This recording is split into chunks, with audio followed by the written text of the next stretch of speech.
Apologética da 2 Timóteo.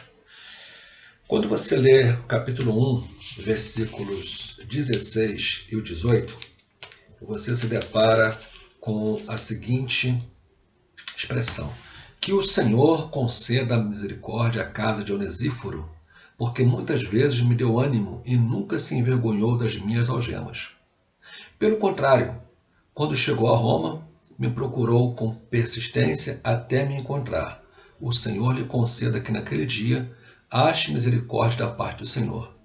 Você sabe melhor do que eu quantos serviços ele me prestou em Éfeso. Alguns comentaristas católicos romanos, eles querem enxergar nesse texto uma base bíblica para se fazer oração pelos mortos, para interceder pelos mortos, considerando eles que Onesíforo aqui estivesse já morto e que Paulo estivesse agora orando por ele. Bem, o fato é que a Bíblia, primeiramente, não ensina em momento algum, em lugar algum, a oração pelos mortos. Nós temos que orar por aqueles que estão vivos, né? Porque aqueles que já partiram, somente Deus cuidará do seu destino, né? Para onde irão, se irão passar a eternidade com Cristo ou sem Cristo. Isso vai depender da decisão que eles tomaram enquanto estavam vivos. Não existe mais nada que possamos fazer por aqueles que estão mortos. Primeiro ponto. Segundo ponto é que o texto não afirma que Onesíforo já estivesse morto nessa ocasião. Não é dito acerca disso. Paulo não fala sobre isso. Paulo apenas pede misericórdia a Deus pela sua casa, uma forma de estar abençoando a casa de Onesíforo, a família dele, né, como retribuição a tudo aquilo que Onesíforo já tinha sido para Paulo, para o seu ministério, durante o tempo em que Paulo estava preso. Quantas vezes ele o visitou, o alegrou, né, interagiu com ele, foi bênção para o seu ministério. Então, vai aqui uma palavra apologética de defesa da fé em relação a esse questionamento, né, a essa tentativa de querer distorcer um texto bíblico para sustentar uma heresia. O apóstolo Paulo, nesta carta, ele faz a grande declaração sobre a inspiração das Escrituras. É um dos textos mais conhecidos da Bíblia, que fala sobre a própria Bíblia, sobre a sua inspiração. Diz aqui no capítulo 3, versículo 16: toda a Escritura é inspirada por Deus e útil para o ensino, para a repreensão, para a correção, para a educação na justiça. O texto aqui nos ensina que o sentido da palavra aqui, inspirado, né, por Deus, significa soprado por Deus, que toda a Escritura foi soprada por Deus naqueles que estavam escrevendo o texto sagrado.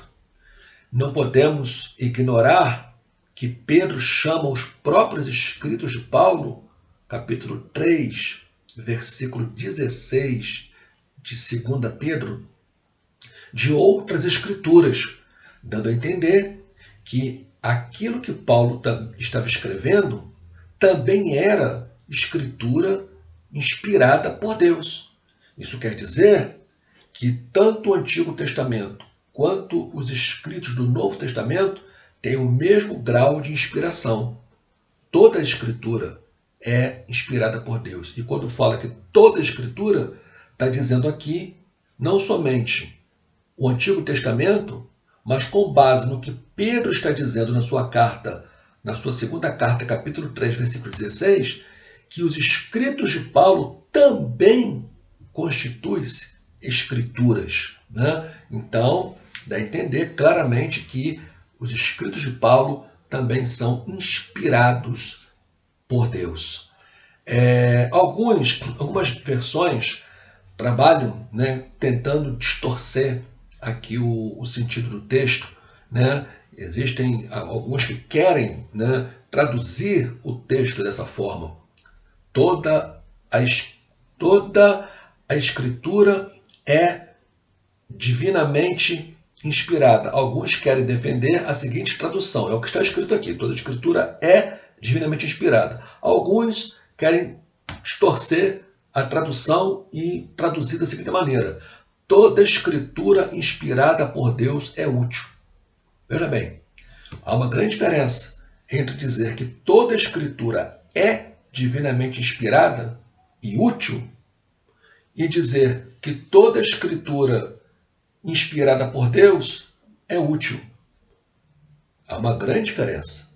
Porque aqui você está dizendo que toda a Escritura, desde que seja, toda a Escritura, desde que seja inspirada por Deus, vai ser útil. A que não for, não é útil, dando a entender que parte da Bíblia é inspirada e a outra não.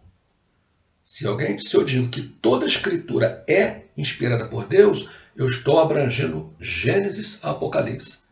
Isso. Mas se eu digo que toda a Escritura inspirada por Deus é útil, eu estou abrindo uma condicional, uma possibilidade para que parte da Escritura seja inspirada por Deus e outra não. E só será útil aquela que for inspirada. Quando é bem na verdade, meus irmãos, toda a Escritura é inspirada por Deus e por isso toda ela é útil. Ela é útil, para o ensino, para a repreensão, para a correção, para a educação na justiça, a fim de que o servo de Deus seja perfeito e perfeitamente habilitado para toda boa obra. Então, aqui fica uma ênfase apologética para o leitor, para o estudante das Escrituras, porque ele encontra em 2 Timóteo, capítulo 3, versículo 16, um dos textos principais da Bíblia que apontam para a inspiração das Sagradas Escrituras. Bem, caminhando aqui agora, falando sobre o conteúdo do livro, capítulo 1, versículo 1 e 2, nós vamos ter então a sua saudação. Paulo está aqui saudando o seu destinatário, Capítulo 1, versículo 1 e 2. Paulo, apóstolo de Cristo Jesus, pela vontade de Deus, conforme a promessa da vida em Cristo Jesus, ao amado filho Timóteo.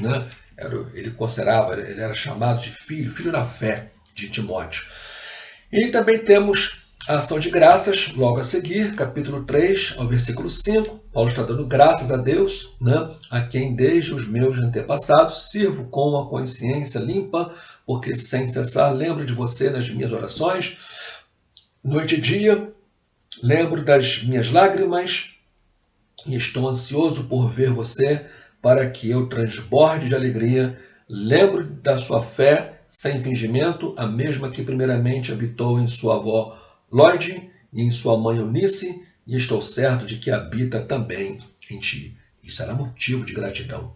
Paulo saber que aquele Timóteo, ele estava exercendo uma fé genuína, tal como houve na sua mãe e na sua avó. Lembrando que esta fé era resultado de uma experiência pessoal de Timóteo com Jesus, o seu Senhor e Salvador. Paulo, então, em seguida, o próprio Paulo se mostra como exemplo, Depois há um desafio à vida corajosa como um ministro chamado por Deus, capítulo 1, versículos 6 e 7. Ele apresenta Timóteo sobre isso. Por esta razão, venho lembrar-lhe que reavive o dom que está em você pela imposição das minhas mãos, porque Deus não nos deu espírito de covardia, mas de poder, de amor e de moderação. Parece que Timóteo estava vivendo um momento assim com seus sentimentos abalados, temeroso diante da responsabilidade pastoral e andando com muita bem devagar, bem pensativo em relação à sua responsabilidade ministerial e com certo medo também. Então Paulo agora vai trabalhar para motivar, para incentivar, para ajudar a Timóteo a despertar o dom que estava nele, que ele havia recebido da parte do Senhor. Quantas vezes passamos por situações semelhantes, as situações, circunstâncias da vida tentam frear o nosso ministério.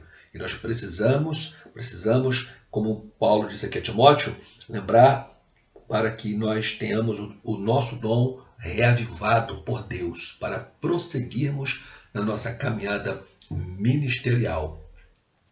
E esse ministro que ele tem, Jesus e o próprio Paulo como exemplo de fidelidade. Então, assim como o próprio Cristo foi fiel no seu ministério, obviamente, Paulo também estava sendo e esperava que Timóteo também cumprisse com fidelidade o seu ministério. Paulo então dá notícia acerca de alguns companheiros, capítulo 1, versículo 15 a 17, ele vai fazer menção aqui de alguns companheiros de ministério, Fígelo e Hemórgenes, que o Senhor conceda misericórdia à casa de Onesíforo, falamos sobre ele. Enfim, então Paulo que está dando ciência de alguns cooperadores. Interessante isso, que Paulo sempre menciona aqueles que trabalham com ele, né? Paulo não é solista e nunca disse que fez tudo ou alguma coisa sozinho, mas nas suas cartas é muito comum ele estar citando, falando de pessoas que cooperaram com ele no seu ministério, e ele faz questão de noticiar, de falar, de relatar sobre a vida desses amados irmãos que trabalharam juntamente com ele no seu ministério. Em seguida, segue-se a exortação à paciência no sofrimento, capítulo 2, versículo de 1 em diante, já falamos sobre isso, e pela conduta pessoal. Paulo exorta Timóteo a preparar-se para a crise vindoura, capítulo 3, né? Uma crise que estava já surgindo, os tempos difíceis que Paulo menciona aqui, que Timóteo deveria estar preparado, e fala sobre a firmeza na pregação no cumprimento do seu ministério, capítulo 4, versículo 1 em diante, ele disse: diante de Deus e de Cristo Jesus, que há de julgar vivos e mortos pela sua manifestação e pelo seu reino, peço a você com insistência que pregue a palavra. Insista, quer seja oportuno, quer não, corrija, repreenda, exorte com toda a paciência e doutrina, porque virá tempo em que não suportarão a sã doutrina, né? E terão dificuldades, não quererão ouvir a palavra, mas Timóteo tinha que ser fiel, tinha que ser firme, insistente nisso, consistente também na palavra e não abrir mão de ser um expositor da palavra, porque só tem uma coisa, meus irmãos, que prevalece em meio à crise na apostasia: é o pregador que insiste em ser fiel na palavra, na pregação, no ensino, custe o que custar. E Timóteo está sendo desafiado por Paulo a ser esse obreiro de valor que vai anunciar com fidelidade a palavra do Senhor. Paulo calmamente escreve acerca de suas expectativas, capítulo 4, versículo 6 a 8, e depois dá a Timóteo algumas instruções pessoais, capítulo 4, versículos 9 a 18, Paulo vai estar orientando a Timóteo sobre muitas situações que ele deveria estar vivendo, né, como se posicionar, também com relação a algumas pessoas que Paulo está tendo cuidado de alertá-lo. A carta conclui com saudação e também uma bênção. Amém, meus irmãos? Então essa é a conclusão da análise de 2 Timóteo, e eu vou estar passando para vocês aí a nossa avaliação, tá bom? A quarta e a última avaliação, baseada somente aqui nesse relato, né? Para que vocês tenham melhor ainda aproveitamento. E vou também indicar para vocês um vídeo, tá bom? Uma mensagem do reverendo Hernandes Dias Lopes sobre Paulo, tá? E com certeza vocês serão muito enriquecidos e abençoados com essa mensagem. Ele vai falar exatamente sobre, iniciando em 2 Timóteo, e vai fazer uma varredura sobre toda a vida de Paulo, desde a sua conversão até o seu último momento no cárcere em Roma. Vocês serão muito abençoados com essa mensagem. Vou postar aqui no grupo e depois vocês estarão assistindo. Vai ser um complemento aí da matéria que com certeza vai trazer muita edificação para a vida de vocês, tá bom?